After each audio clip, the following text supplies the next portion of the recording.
अस्सलामुअलैकुम, आप देख रहे हैं द लास्ट स्टार। मैं हूं हमजा तारड़, मेरे साथ मौजूद हैं राना मोहम्मद अजीम साहब और इस्लामाबाद से हमारे साथ हैं साकिब बशीर साहब। नाज़रीन, ईरान ने पाकिस्तान के ज़रिए अमेरिका को नई तजावीज़ पेश की हैं। अमेरिकी मीडिया ये दावा कर रहा है और इस बात की तस्दीक ईरानी मीडिया ने भी की है। और ईरान ये चाह रहा है कि जो एटमी हथियार का मामला है या बात कर लें न्यूक्लियर के हवाले से, तो उसको थोड़ी देर के लिए रोक दिया जाए, यानी कि उसको अगले मरहले पे जाके डिस्कस कर लिया जाए। और फिलहाल आबना हुर्मुज के हवाले से ख़ास तौर पर और ये जो नाकाबंदी हुई उस पर फैसला कर लिया जाए और मुज़ाकरात को आगे बढ़ाया जाए। डोनाल्ड ट्रंप ने आज जो अमरीकी हुकाम है उनके साथ मीटिंग में इसको डिस्कस भी करना है और कोई फ़ैसला भी इस हवाले से मुतवक्के है। और ये जो जंग बंदी का जो मुआहिदा है या जंग बंदी हुई है, इसको आगे बढ़ाने और ख़ास तौर पर मुआहिदे तक पहुँचने के लिए इस चीज़ को रखा जा रहा है। ईरान की जानिब से तजवीज़ में ये शामिल किया गया है कि पहले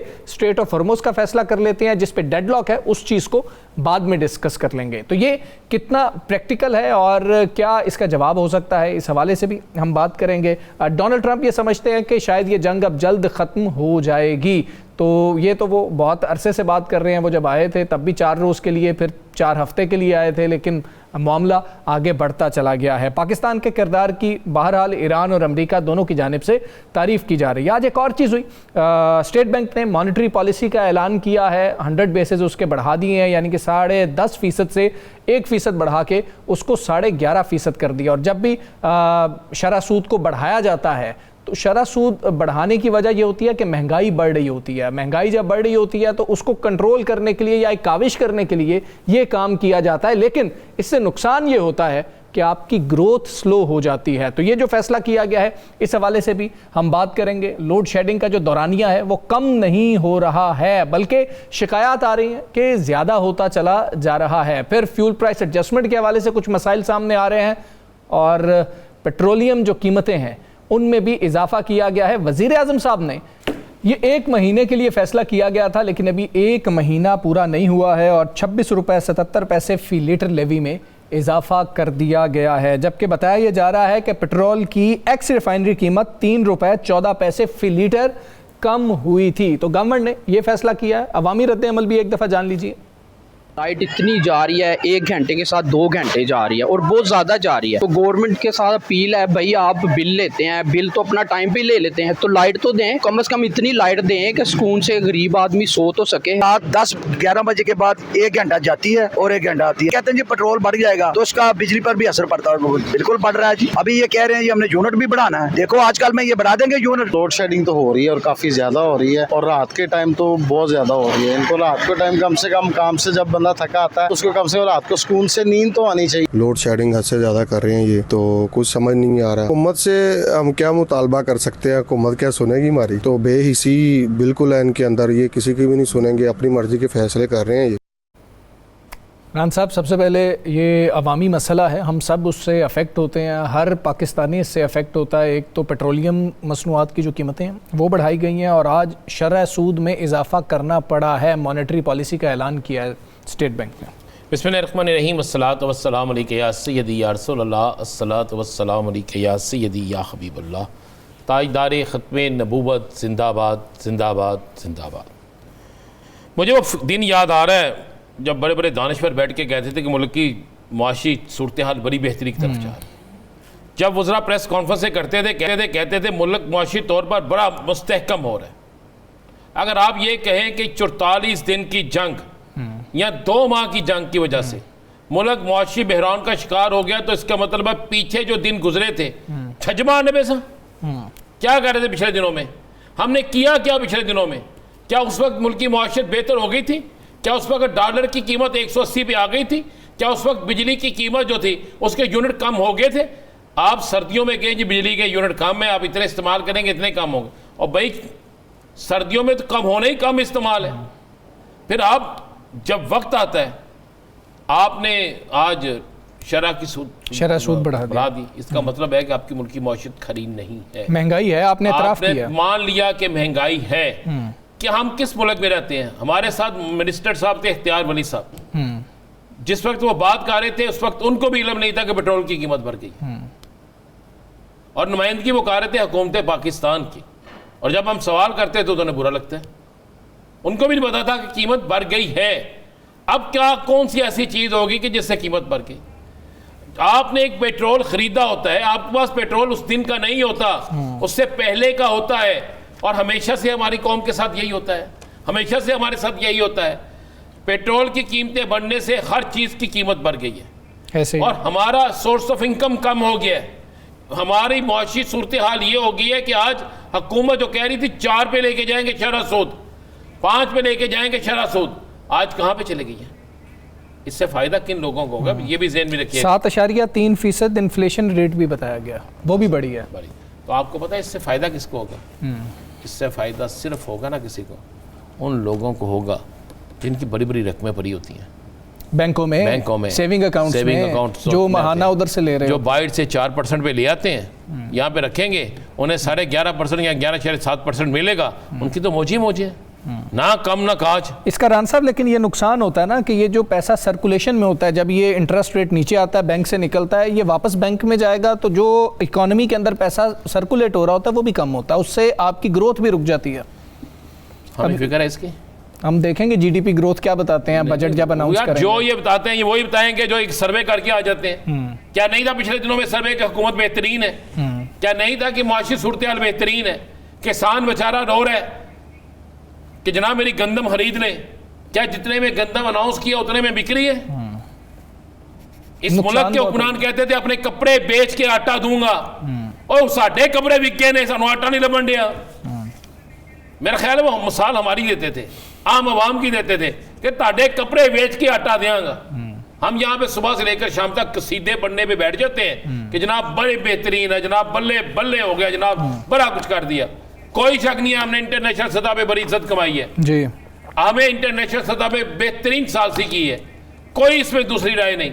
लेकिन जिस मुल्क की सालसी भी कर दो ना, इस मुल्क के अंदर भी एक हुकूमत है, 4 सूबे हैं, उन 4 सूबों में 4 वजीर आला हैं, वफाकी वज़रा हैं, वफाकी हुकूमत है। जिस बुनियाद पर वो बैठे हुए हैं, जिनके वोट लेकर बैठे हुए हैं, जरा उस तंदूर पे चले जाए, रोटी नहीं मिल रही, रोटी की वो कीमत नहीं है।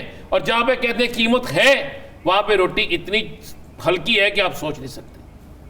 लोग बेचारे रो रहे हैं, रात को सो ही नहीं सकते। नहीं रान साहब, टाइम थोड़ा ऊपर हो जाए या नीचे हो जाए तो आपको गैस ही नहीं मिलेगी कि रोटी पक सके। सर गैस मिलेगी नहीं, आप 2 दिन बिजली का बिल अदा ना करें, तीसरे दिन आपके घर की गैस काट जाएंगे और बिजली काट जाएंगे, उसके बाद गैस काट जाएंगे। इस दफा आज मैं वो बिल लाना भूल गया, कल लाएंगे प्रोग्राम में। फिक्स चार्जेस की बात है सर, फिक्स चार्जेस के नीचे एक और चार्जेस भी है, आपने उस पर गौर नहीं किया। जरा वो गौर करेंगे ना तो हमने हुकूमत से पूछ रहे जनाब ये हमें किस चीज के दिए हैं, क्योंकि अभी तो हम लिए हमसे किस चीज के लिए हैं? नहीं, ये चार्जेस हम पे लगाए किस चीज के? सॉरी, तो लेना तो है ही हमसे। मैं कह रहा हूँ कसीदा बनने वाले हैं। अब मुझे वो नजर नहीं आ रहे मेरे सीनियर जो महंगाई पर यूटिलिटी स्टोरों में चले जाते थे। मुझे मेरे सीनियर वो नजर नहीं आ रहे, बंद कर दिया जो गलियों में, चौकों में, मोहल्लों में, बाजारों में जाते थे। मुझे वो ट्वीट नजर नहीं आ रहे जिन ट्वीट्स पे हम कहा करते थे जनाब कि ये जुल्म हो रहा है। अब जुल्म नहीं है। ठीक है, अगर लोड शेडिंग होगी तो क्या कारोबार मुतासर नहीं होगा? लागत कह रहे हैं जितनी प्रोडक्शन बन के आनी है उस पर नुकसान नहीं होगा। आप बताएं ना, रात को आप सो सकते हैं घर में? नहीं, लाइट चली जाती है तकरीबन 12 साढ़े 12 के करीब। एक दफा नहीं जाती। नहीं, वो तो एक दफा, मतलब कि जिस वक्त आप ज़हन बनाते हैं ना कि आप पहले आपको वो लगाते हैं हल्की सुई, टेस्टर लगाते हैं, ठीक है। आप ना घर में सफ़े रख लिए हैं बच्चों ने, मैं समझता था पढ़ रहे हैं। मैं गया घर में तो बेटा, मैंने कहा शायद पढ़ता है, बड़ा बेनती हो गया। मैं कहा बेटा ये क्या? पापा मैंने लिख रहा हूँ कितने बजे लाइट आती है, कितने बजे जाती है, उसने शेड्यूल लिख लिया, कितने बजे गैस आती है। मैं कहा तूने क्या करना है? कहता पापा लिखता जा रहा हूँ, बस गई गई गई गई गई। ये 2 दफा लिखा आई, अभी आई लिखता हूँ फिर चली जाती है। तो क्या करें? हाँ ठीक है, मजे हैं आपके भी, आपकी शायद आपकी तरफ ना जाती हो। इतना साकब शहर इक़्तिदार में बैठा है, इसकी तरफ नहीं जाती होगी क्योंकि इसके चेहरे की मुस्कुराहट बता रही है कि ये हैप्पी है। नहीं, साकिब साहब खुश हो रहे हैं कि मेरी भी उसी टाइम ही जाती है, शुक्र है।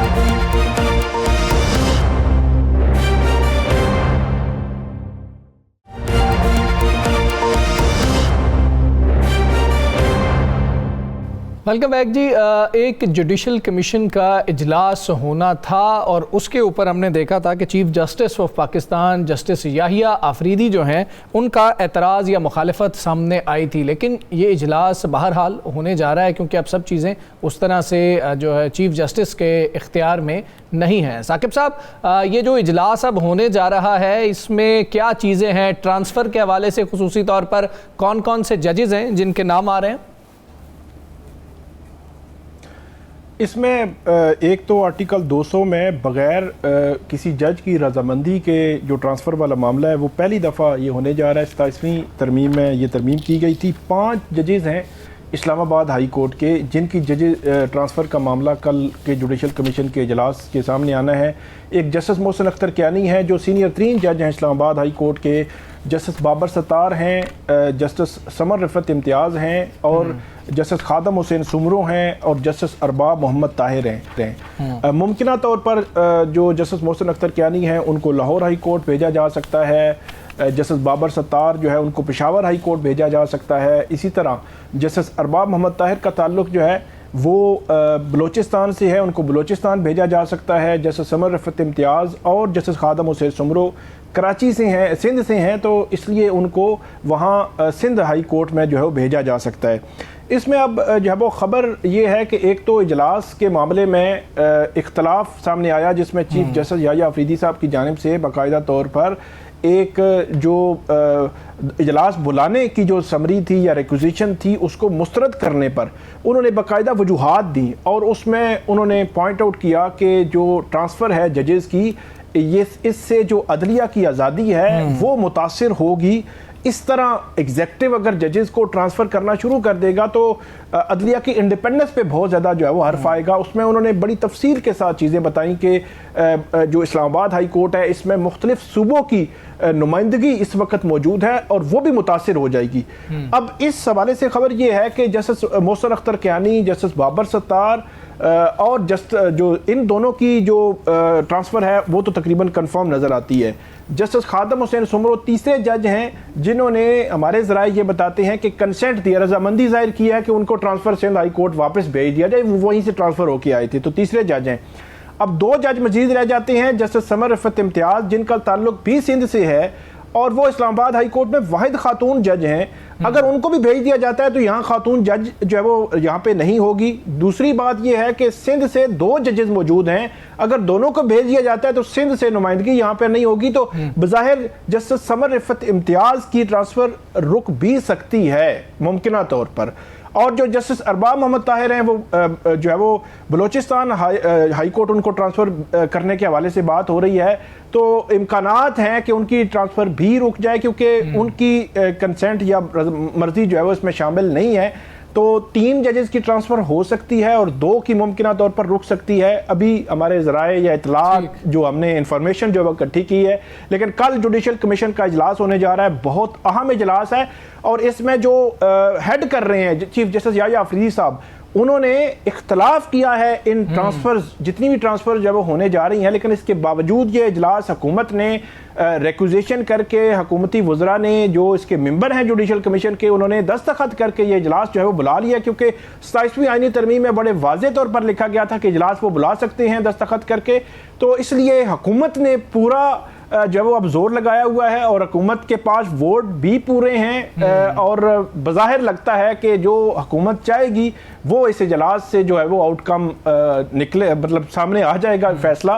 बाकी जस्टिस याहिया आफरीदी साहब जो जिन्होंने इख्तलाफ किया था, बज़ाहिर मेरा नहीं ख्याल कि उनकी जो राय है वो जो है वो इसमें कंसिडर होगी या वो हावी आ सकती है। बिल्कुल ठीक है। आज ये इजलास तो खैर कल होने, आज एक अहम बैठक भी हुई है और बहुत सारी चीज़ें सामने आ रही थी कि महमूद खान अचकज़ई साहब जो कि अपोजिशन लीडर हैं और सुहेल अफरीदी साहब जो कि वज़ीर आला खैबर पख्तूनख्वा हैं, उनके दरमियान कोई चपकलिश मौजूद है, कोई ऐसे चीज़ें हैं कि नाराज़ी है, उसके कुछ तासुर जो हैं वो उसको ख़त्म करने के, उसको ज़ायल करने की एक कोशिश भी थी और ये एक बैठक भी थी जिससे ये मैसेज गया है कि नहीं, हम इकट्ठे हैं और राबतों को मज़ीद तेज़ करने के हवाले से एक मैसेज सामने आया है। इसी बैठक के हवाले से भी बात करेंगे, कुछ दीगर मामलात भी हैं उस हवाले से भी बात करेंगे। हमारे साथ पाकिस्तान तहरीक इंसाफ के सेक्रेटरी इत्तलात शेख वकास अकरम साहब मौजूद हैं। शेख साहब अस्सलाम वालेकुम, बहुत शुक्रिया सर आपका। सर बहुत सारी बातें हो रही थी कि शायद सुहेल आफरीदी ग्रुप जो है वो महमूद अचकज़ई साहब जो है उनके हक में नहीं है, उनसे नाराज़ वो भी है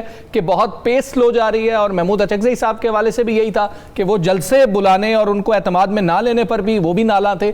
आज ये जो बैठक हुई है ये कितनी खुशगवार रही, और सर कोई अहम फैसला हुआ?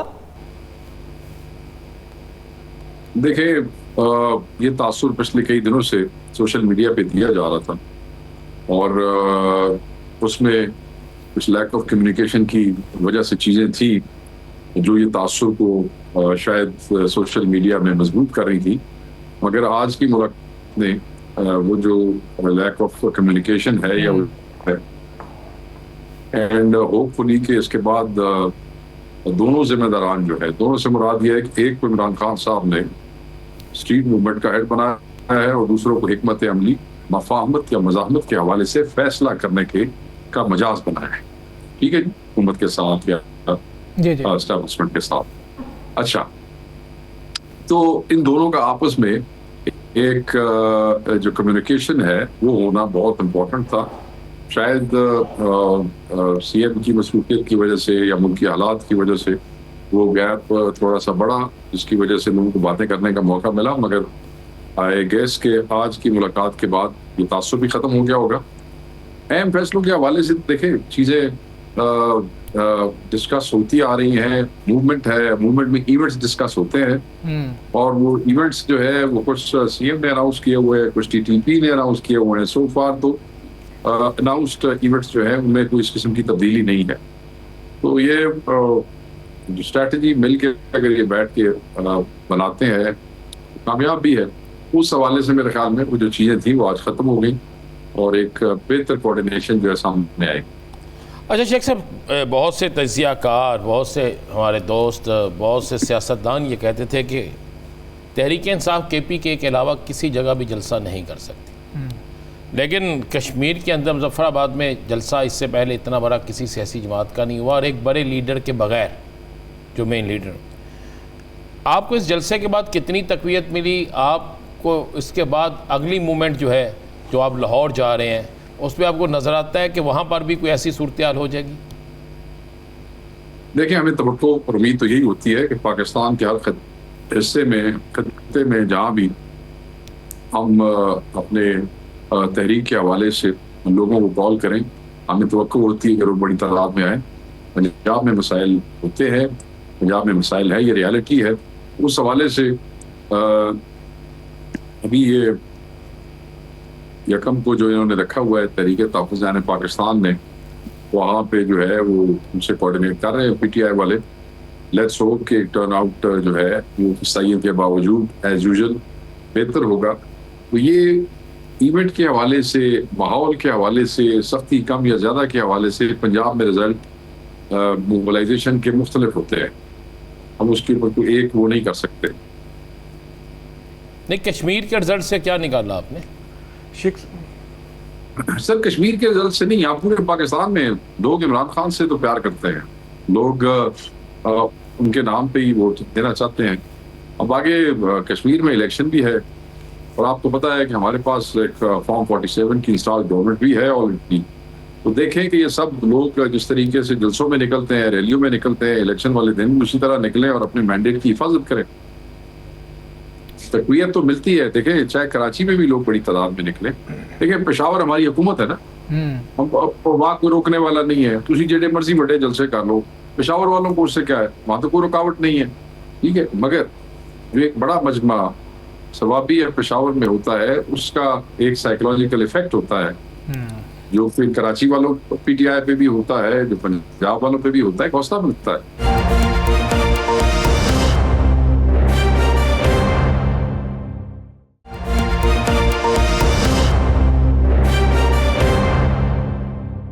शेख साहब, ये बताइएगा, एक तो शेर अफजल मरवत साहब की स्टेटमेंट एक में पढ़ रहा था कि वो कोई सुहेल खान अफरीदी साहब के ख़िलाफ़ कोई कानूनी जो है वो उनकी तैनाती के हवाले से कुछ जंग लड़ने जा रहे हैं, इस पे अगर आप कमेंट करना चाहें तो आप जो है वो कर दें। दूसरा मेरा सवाल ये है कि वो महमूद खान अचकज़ई साहब के हवाले से हमारे पास ये इन्फॉर्मेशन आई थी कि उनकी कुछ एतराज़ात थे सोहेल खान आफरीदी साहब के हवाले से, और उसके पीछे वजह ये थी कि ये मफाहमत होगी या मुज़ाहमत होगी। तो इस तनाजुर में सोहेल खान आफरीदी साहब की कुछ अहम मुलाकातें भी हुई, जिनके हवाले से महमूद खान अचकज़ई साहब या इन लोगों को एतमाद में पहले नहीं लिया गया या बताया नहीं गया, तो इस वजह से उनके कोई ख़दशात थे। तो क्या यही वजह है या कोई वजह ही नहीं है कि वो जलसे में गई नहीं है, सिर्फ एक मैंने आपको पहले बता दिया है, मैंने आपको पहले बता दिया है कि मिसकम्युनिकेशन थी और जिसकी वजह से ये तासुर हुआ। अदर देन दैट कोई ऐसी बात नहीं है। चीफ मिनिस्टर है, मुलाकातें हुई होंगी, नहीं हुई होंगी, ऑपरेशनल लेवल पे मामलात होते हैं, चलते हैं, वो हर चीफ मिनिस्टर के होते हैं। तो मैं नहीं समझता कि उस पर किसी को कोई एतराज़ होगा, अनलेस कि वो किसी और नौइयत की मुलाकात हो और पार्टी के नॉलेज में या अचकज़ई साहब के नॉलेज में ना रही हो, मगर मेरे इल्म में ऐसी कोई चीज़ नहीं। नंबर एक। दूसरा, आपने शेर अफजल साहब के हवाले से पूछा, साहब के हवाले से मुझे नहीं। जी सर, जी वही सर। हाँ, शेर अफजल साहब के हवाले से आपने पूछा, तो देखें मुझे अब अंदाजा नहीं है कि शेर अफजल साहब के बयान के हवाले से, बयान तो मैंने सुना है कि वो किस नौइयत की लिटिगेशन चाहते हैं और वो किस हवाले से। मैं आपको बता देता हूं, वो चाहते हैं कि जिस तरह नवाज शरीफ जेल में थे तो उनका कहना है कि वो टिकटें अनाउंस करते थे तो वो कैंसिल होगी सबकी, लेकिन वो तो नवाज शरीफ के साइन थे, साइन हुए हुए थे। यहाँ पर तो साइन नहीं है ना। जी वही फर्क बना है, लेकिन वो इस किस्म की हवाला वो थे तो नायली की वजह से वो प्रपोज नहीं कर सकते थे। नहीं, देखिए बात ये है, ऑब्वियसली सिटिंग चीफ मिनिस्टर है, उनकी एक बहुत समझदार और एक प्रोफेशनल लीगल टीम होगी, वो उससे जरूर मशवरा करके उसके बाद इसको रिस्पॉन्ड करेंगे। खुद उनका इंफॉर्मेशन मिनिस्टर भी बैठा है, उनकी ज़ात के हवाले से वो जरूर उसको जवाब देगा। दूसरी बात यह है कि chairman, acting chairman of the party Gohar Sahab और राजा साहब की ज़्यादा कुर्बत है सीएम से, वो दोनों वकील हैं। तो अगर कोई ऐसी लिटिगेशन वगैरह आती है तो मेरे ख्याल में पार्टी वकीला नहीं, पार्टी के हर पासे वकील ने, chairman, secretary general, MNA, MPs में बहुत सी टिकट होल्डर आपे उन्हें अदालत ने नाल कर लेंगे। मैं उनकी कह सकता सर नहीं सर, वो साथ अली अमीन गंडापुर साहब का भी जिक्र कर रहे हैं कि मैं तो पहले ही करना चाहता था लेकिन उन्होंने मुझे रोक दिया था, लेकिन अब मैं नहीं रुकने वाला हूं। तो ये गंडापुर साहब का सर हर ऐसी जगह पे नाम आ जाता है। सर गंडापुर जो हैं वो फॉर्मर चीफ मिनिस्टर हैं, इमरान खान के जानिसार हैं और वाहिद आदमी हैं जिन्होंने 3-4 मोबिलाइजेशन यानी कि इस्लामाबाद तक बंदे पहुंचाए। ठीक है जी, नताइज के ऊपर कोई भी बहस कर सकता है। इमरान खान साहब की पहली केपी गवर्नमेंट में वो सूबाई वजीर रहे पूरा टेन्योर, बाद में फेडरल गवर्नमेंट में। तो वो हर वो आदमी जो जिसका ये प्रोफाइल हो वो केपी जैसे सूबे में एक रियलिटी होता है। तो उसको आपका ये मकसद तो नहीं है कि क्योंकि खान साहब की ने उसको वहां से जाने का हुक्म दिया जिसकी उसने सर आंखों पे रख के 1 मिनट से पहले वो चला गया, इसका ये मतलब तो नहीं है बहसीयत रियलिटी उसका वो एग्जिस्टेंस खत्म हो गई है। तो अगर कोई उसका नाम लेता है, कहीं लेता है, तो उसमें मैं तो कुछ नहीं कर सकता सर। ठीक हो गया, यानी कि आप ये समझे, देखे ना, आप ये समझे कि कल मैंने नहीं रहता जी या कुछ चीफ मिनिस्टर नहीं रहता या इमरान खान साहब वज़ीर आज़म नहीं है तो क्या वो इस तरह रियलिटीज जो है वो खत्म कोई नहीं होती। सियासत में चीजें कनेक्ट होती है। एक चीज बता दीजिएगा, ये जो हरीपुर का इलेक्शन हुआ था वो कई माह हो चुके, आप लोगों ने, आपकी सूबाई गवर्नमेंट ने कोई उस पर पता नहीं कमीशन बनाया था, कोई कमेटी बनाई थी जो तहकीकात होनी थी, कोई स्टेटमेंट्स आनी थी, पता नहीं कोई रिपोर्ट आनी थी, तो वो कहाँ रह गया सर? वो तो उस वक्त तो बड़े दावे किए गए थे पीटीआई की जानिब से, पीटीआई की सूबाई क़यादत की जानिब से कि हम पता नहीं क्या से क्या कर देंगे। तो वो इसका मतलब ये हुआ कि वो इलेक्शन दुरुस्त था अगर आपकी जानिब से कुछ भी नहीं हुआ तो? नहीं, ये गलत बात है। आप भाई है मेरे, बसत एहतराम में ही कहूँगा कि नहीं, वो इलेक्शन में उमर अयूब साहब के साथ जो है वो धांधली की गई थी और उस वक्त वहाँ पुलिस का किरदार भी बिल्कुल ठीक नहीं था। जो प्रोविंशियल उसकी पुलिस थी, ये मैं सारी वो बातें कर रहा हूँ जो उमर अयूब साहब ने, उनकी फैमिली ने अगले दिन प्रेस कॉन्फ्रेंस के अंदर इनका जिक्र किया। डिप्टी कमिश्नर का EDO एजुकेशन का, प्रिजाइडिंग ऑफिसर्स का, जो भी सूबाई हुकूमत के मुलाजिम थे। उसके बाद वो एक भरपूर प्रेस कॉन्फ्रेंस की, मुझे याद है कि उसकी प्रेस रिलीज मैंने खुद जो है उनके से डाटा इकट्ठा किया था। और मैं ये समझता हूँ कि जिस तरीके से 8 फरवरी का उमर भाई ने हम सबको जूम पे मीटिंग्स कर करके इलेक्शन लड़वाया, उमर भाई की बात पे शक करने का मेरे पास कोई I have no reason to doubt what he says about election. He says election was rigged, that means his election was rigged and he is of the view कि बिल्कुल मेरे से उनकी जाती बात हुई है। वहाँ पे मुकामी सूबाई हुकूमत के मुलाजमीन थे, वो सूबाई हुकूमत के कंट्रोल में नहीं थे और उन्होंने बिल्कुल वो किया। ये बातें वो टीवी पे कह चुके हैं।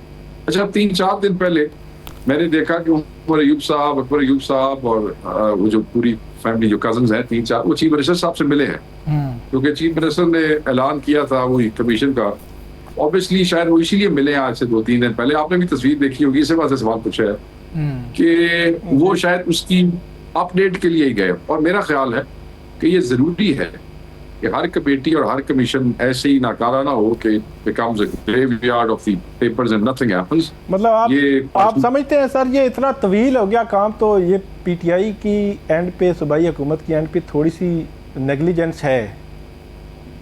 मुझे नहीं पता कि अब किस वजह से ये डिले हुआ है, मगर मैं ये समझता हूँ कि it has to be and it should be taken as a priority, क्योंकि secretary general of the party, former opposition leader of the Pakistan, former and somebody who has been sentenced 50-60 years, तो अगर हम उनके फसाद दूर ना कर सके तो फिर ये हमारे लिए मुनासिब नहीं है। मैं ये समझता हूँ कि चीफ मिनिस्टर साहब से जब उनकी मुलाकात होगी, आई एम श्योर कि उन्होंने उनको मुतमईन भी किया होगा और तसल्ली बख्श की बात भी उनको बताई होगी। पिछले प्रोग्राम में आपने कहा था कि हम महंगाई पर बोल भी रहे हैं, महंगाई पर निकलेंगे भी। अब तो लोड शेडिंग भी आ गई, महंगाई भी आ गई और इंतहा हो गई, तो क्या अगला लाए अमल कोई PTI के पास है इस पे? बिल्कुल सर, देखें महंगाई के खिलाफ एहतजाज ही होता है। आपको याद होगा कि हमारे दौर में जब थोड़े से प्राइसेस का फ्लक्चुएशन हुआ था तो महंगाई मार्च किया गया था। बिलावल भुट्टो के थ्रू तुरया सी ते किथे फिर मरियम नवाज साहब नाल लै गए। तुसी मेनू ये दसोगे क्या पंजाब पुलिस ने उस वक्त, वहाँ गवर्नमेंट थी हमारी या जहाँ जहाँ फेडरल गवर्नमेंट पूरे मुल्क में थी, किसी जगह ते नादा को लितर पौला कीता सी?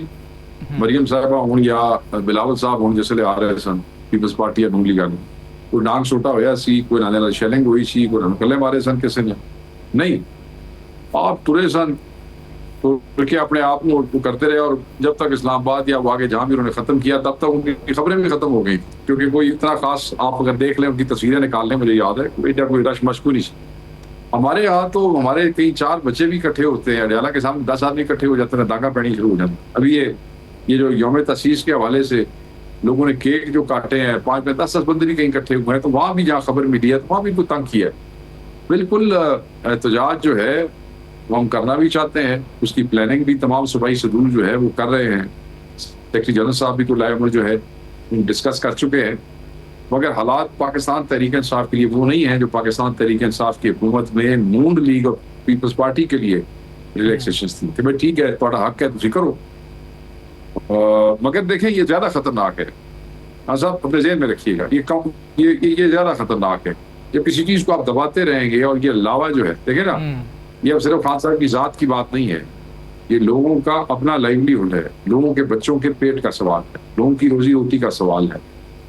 आप देखें कि गुर्बत की वजह से माएँ अपने बच्चे मार रही हैं, ठीक है जी, गुर्बत की वजह से लोग फाके करने पे मजबूर हो गए हैं, तो आखिर कितने जाएंगे? सारे तो अपने बच्चे नहीं मार चढ़ेंगे ना। तो ये जो चीज़ अंदर अंदर पक रही है, जब आप किसी को प्रोटेस्ट करने देते हैं तो एक्सप्रेस करता है तो उसको फिर किसी हद तक तसल्ली हो जाती है। जब आप प्रोटेस्ट रोक लेते हैं और आप उसको एक्सप्रेस नहीं करने देते तो फिर वो मतलब है कि लास्ट होती है चीजें, पढ़ते हैं लोग गुस्से से, जज्बात से। तो वो पता नहीं इनको कौन हकीम लुकमान है जो इनका एडवाइजर है जो इनको ये बता रहा है, भाई लोग आपसे नफरत करने लग गए। तो बंदे तो शक्ल नहीं देखना चाहते, बंदे तो जालिम जाबिर हुक्मरान समझते हैं, और आप डेली इंश्योर करते हैं कि वो जो लोग आपको समझते हैं वो ठीक करते हैं, तो ये आपके लिए बहुत मुश्किल हो जाए, बहुत मुश्किल हो जाए। बिल्कुल ठीक है शेख साहब, बहुत शुक्रिया आपका, आपने प्रोग्राम में हमें ज्वाइन किया। यहाँ पर हम ब्रेक लेंगे, ब्रेक के बाद आते हैं, स्टे विद अस।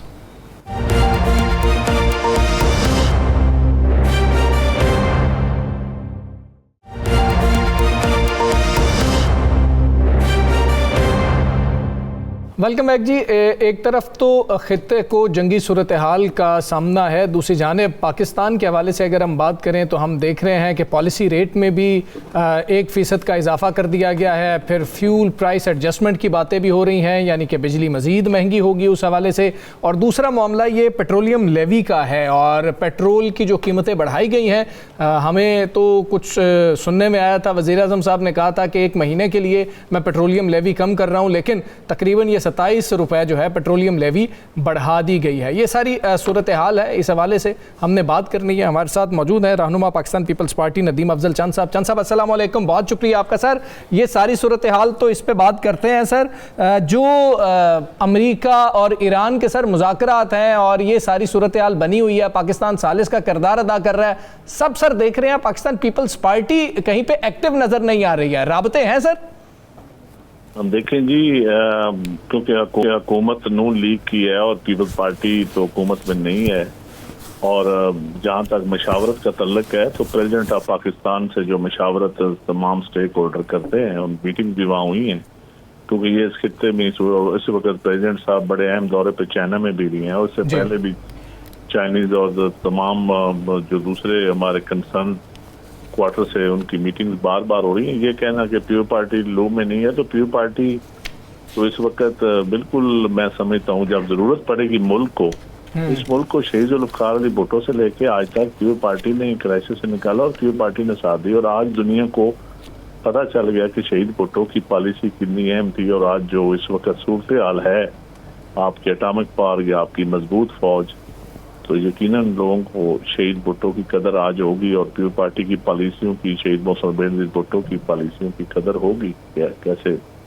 तो प्योर पार्टी को आप कैसे हर चीज़ से माइनस कर सकते हैं? कोई नहीं कर सकता। अच्छा नदीम अफजल चंद साहब, कोई शक नहीं कि जुल्फ़िकार अली भुट्टो शहीद की पॉलिसियाँ जो थी वो अवामी पॉलिसियाँ थी। आज अवाम बिजली को तरस रही है, बिजली आती है चली जाती है, गैस आती है चली जाती है, महंगाई इतनी ज़्यादा है कि शायद आपका भी गुजारा नामुमकिन हो मुमकिन ही नहीं है गुजारा होना आपका भी। तो इस तरह की सारी सूरत हाल में पीपल्स पार्टी की तरफ से ना कोई बयान आ रहा है, ना पीपल्स पार्टी जहाँ पे नहीं हुकूमत में पंजाब में, ना वहाँ पे मैदान में आ रही है। तो जुल्फ़िकार अली भुट्टो शहीद की पॉलिसी ये तो कभी नहीं थी कि अवाम अगर कष्ट में है तो आप हुकूमत में का साथ दें या बिल्कुल सुख की बांसुरी बजाएं। देखें जी, जहाँ तक तल्लक है अवाम की मसाइल का, स्पेशली लोड शेडिंग का, कोई शक नहीं है कि अवाम बिल्कुल बड़ी कसम पुरसी की हालत में चले गए और महंगाई भी बढ़ रही है, इंटरनेशनल हालात भी ऐसे ही हैं। लेकिन हमारी पॉलिसियाँ भी लोड शेडिंग के हवाले से यहाँ खामखाब देखें ना, मोटरवे और जीटी रोड 10 दिन बंद रखना, ऑलरेडी हर चीज़ चौक की। भाई आप इस्लामाबाद को खड़न ऑफ कर लें, आप रेड जोन को कर लें, आप एयरपोर्ट्स वाले इलाके को कर लें, आपने पूरे मुल्क को जैम कर दिया हैवी ट्रैफिक के लिए। ये कोई पॉलिसी नहीं है। इस तरह लोड शेडिंग भी यकीनन हम कैपेसिटी चार्जेस भी दे रहे हैं हमारे पास, अगर हम इतने कैपेसिटी चार्जेस दे रहे हैं तो आपको बिजली की कमी नहीं है। अभी मैं गिलगित बल्तिस्तान गया हूँ, यकीन करें वहाँ 18 घंटे लोड शेडिंग है, मेरे इलाके में 10 घंटे लोड शेडिंग है, हर जगह पे लोड शेडिंग है। और रहेगी कसर, इदारे इतने हैं लोगों के ऊपर जुर्माने करने वाले, ट्रैफिक का जुर्माना, पीरा का जुर्माना, पता नहीं कौन कौन से इदारे बना दिए हैं। तो ये एक हकीकत तो है जो इस वक्त, और इसकी सजा ये भुगतेंगे, और लेकिन अवाम तो भुगत रही है। लेकिन शायद ये अवाम को मजबूर कर रहे हैं कि अल्टीमेटली अवाम सड़कों पर निकले, और मैं समझ रहा हूँ कि अवाम सड़कों पर अल्टीमेटली निकलेगी। ये मैं आपको बता दूं। सर मेरा सवाल ये था कि पीपल्स पार्टी कहाँ खड़ी है? नदीम अफजल चंद तो हर दौर में जिस मर्जी जमात में हो बोलता है। मैं कह रहा हूँ कि नदीम अफजल चंद सब तो बोलते हैं जब मर्जी हो, बाकी पीपल्स पार्टी कहाँ खड़ी है? मैं पार्टी का सेक्रेटरी फॉर्मेशन हूँ, जो जेन्युइन हालात है मैं आपको बता रहा हूँ। देखें, जहाँ तक जब अवाम के इश्यूज इतने सीरियस हो जाए तो फिर पार्टी को अवाम के साथ खड़ा होना पड़ेगा, और किसी के साथ कैसे खड़ी हो सकती है। साकिब साहब। चंद साहब, ये जो आप बात कर रहे हैं यकीनी तौर पर एक जो है वो आप हमेशा से इस किस्म की बात करते हैं, अवामी नौयत की जो सूरत हाल होती है उस पर बात करते हैं। सवाल जो राना साहब का उसी को ही मैं आगे बढ़ाऊंगा। एक तो जो तारड़ साहब ने सवाल किया था, एक तो हमारे पास पिछले प्रोग्राम में भी आपकी एक पार्लियामेंटेरियन सिंध से वो आई थी, उनसे भी जब पूछा गया सदर आसिफ अली जरदारी साहब की इस सारे मामलात में प्रेजेंस, तो उन्होंने जवाब दिया कि जब ज़रूरत होगी ये बुलाएंगे तो वो जवाब भी दे लेंगे या पूछ भी लेंगे। मतलब मैं सिनेरियो की बात कर रहा हूँ जिसमें पाकिस्तान आलमी सतह पर सफारती जो कोशिशों में शामिल है और पेश है कि पीपल्स पार्टी साइड पे क्यों है। फिर परवशा साहिबा का भी एक स्टेटमेंट में पढ़ रहा था कि जब वो पूछा जाएगा तो फिर वो आ भी जाएंगे, बात भी कर लेंगे। तो आपकी जो पार्लियामेंटेरियंस हैं या आपके मेंबरान हैं पीपल्स पार्टी के, उनकी स्टेटमेंट से ऐसे लगता है पीपल्स पार्टी के किसी गोशे में कहीं ना कहीं नाराज़गी मौजूद है हुकूमत के, उन्होंने साइड पे किया हुआ है। एक तो इस पे सर कमेंट कर दीजिएगा। दूसरा, जो हम अभी महंगाई की बात कर रहे हैं, प्लस पिछले 4 साल में भी हम देखते हैं कि बाकी तो चले चीज़ें ठीक हो रही हैं, कर रही हैं, लेकिन हुकूमत जो है वो सब्र और तहम्मुल की जो है वो सबको आवाज़ दे रही है कि सब्र करें, मईशत ठीक हो रही है, लेकिन मईशत ठीक कोई नहीं हो रही। इससे आप कितना एग्री या डिसएग्री करते हैं? और पीपल्स पार्टी की बतौर पार्टी क्या पॉलिसी होनी चाहिए इस अवामी मसले पे? देखिए जी, जहाँ तक अवामी मसले हैं, यकीनन पीपल पार्टी को अवाम की बात करते भी हैं, मजीद करनी चाहिए और अवाम के साथ खड़े होना चाहिए। जहाँ तक तल्लक है, इस वक्त आप नाराजगी की बात कर रहे हैं। देखिए, नाराजगी पॉलिसीज के खिलाफ जब अवाम की बात आएगी, अगर सिंध में लोड शेडिंग हो, पंजाब में हो, गिलगित बल्तिस्तान में हो, तो पीपल पार्टी कैसे कह सकती है? पीपल पार्टी सिंध में 18 घंटे लोड शेडिंग है, पंजाब में 10 घंटे है। और पीपल पार्टी तो देखें, जहाँ तक तल्लक है, हम इसलिए हम कभी भी नहीं चाहते थे कि ये मुल्क इस तरह इंटरनेशनली पाकिस्तान की एक अहमियत बनी हुई है। हम जरा मसलतन खामोश हैं कि इस वक्त हम अपनी सियासी इशू जो हैं उनको सामने ना ज्यादा लाएं, ताकि अवाम के जो एक इंटरनेशनल हमारा एक एज ए कौम पाकिस्तान की इज्जत बनी हुई है, हम उस पे बिल्कुल उसके कोई आंच नहीं आने देना चाहते। हमारे इदारों की इज्जत बनी हुई है, हमारी फोर्सेस की इज्जत बनी हुई है। लेकिन अगर कोई कहे जब अवाम की बात होगी, जब सियासत की बात होगी, तो पीपल पार्टी को अब अवाम के साथ खड़ा होना पड़ेगा। नहीं, और अवाम के साथ ही खड़ी होगी। सर, उसमें कितना टाइम लग जाएगा? ये ना हो कि 2028 के हम नवंबर दिसंबर का ईरान और अमेरिका वाला इशू आप सेटल होने दें, आपको पता चल जाएगा। अब लोड शेडिंग को हम कैसे जस्टिफाई कर सकते हैं? चले सर, चले चंद साहब, लोड शेडिंग को साइड पे कर देते हैं। ये गंदम के साथ क्या हो? आप एग्रीकल्चर की तबाही को हम कैसे मैं इसी तरफ आ रहा हूं कर सकते हैं? जी तो हम आप बिल्कुल आप सपोर्ट नहीं कर सकते। मैं नहीं कह रहा कि हंगामे करें, हम नहीं कह रहे कि जुलूस निकालें, बोल तो सकती है ना। बिल्कुल बोलेंगे। और जब मैं समझता हूँ, मैं बता दूं बड़ा क्लियर, अवाम अल्टीमेटली अगर सियासी लीडर अवाम के मसाइल पे बाहर नहीं निकलेंगे या अवाम की बात नहीं करेंगे, इररेलेवेंट हो जाएंगे। खा मैं हूँ, खा कोई और हो। अवाम के मसाइल, एग्रीकल्चर के, मजदूर के, दुकानदार के मसाइल बढ़ते जा रहे हैं। ठीक है सर, आप समझते हैं कि गवर्नमेंट को, मतलब नून लीग की हुकूमत को इस वक्त पीपल्स पार्टी की ज़रूरत है? और अगर ज़रूरत है तो उनका जो रवैया है वो ऐसा है जो बताता हो कि नहीं भाई अब हमें आपकी ज़रूरत नहीं रही है, हमारे नंबर पूरे हो गए? मेरे ख्याल में तो वो खुद कंफ्यूज है, उनको हमारी क्या ज़रूरत होनी, उनको खुद पता नहीं कि उनकी पॉलिसी क्या होनी है। वो ना एनर्जी पे कंट्रोल है उनका, ना एग्रीकल्चर की कोई पॉलिसी है, ना एजुकेशन प्राइवेटाइज कर दी है, हेल्थ प्राइवेटाइज कर दी है। तो क्या आवाम को रियासत की जिम्मेदारी बुनियादी एजुकेशन, हेल्थ और तहफ़्फ़ुज़ है, वो तीनों तो उन्होंने आउटसोर्स कर दी हैं। अच्छा, नदीम अफजल चंद साहब, NFC वार्ड जो है उस पर सुना है कुछ नज़रसानी होने लगी है, पीपल्स पार्टी उस पर भी होने देगी और वक्त का इंतजार करेगी? ये इन चीज़ों पे जब बातचीत होगी तो उस वक्त हम स्टेटमेंट देंगे। फिलहाल ये बड़े सेंसिटिव इशू है और जब तक पार्टी की कोई डिटेल मीटिंग नहीं होती या चीज़ें सामने नहीं आती, मैं राना साहब इसके ऊपर पार्टी की तरफ से या अपनी तरफ से कोई स्टेटमेंट नहीं दे सकता। चलें, ये बता दें सर, फिर साकिब साहब आ जाएं। आप मौजूदा हालात को अवामी हालात समझते हैं?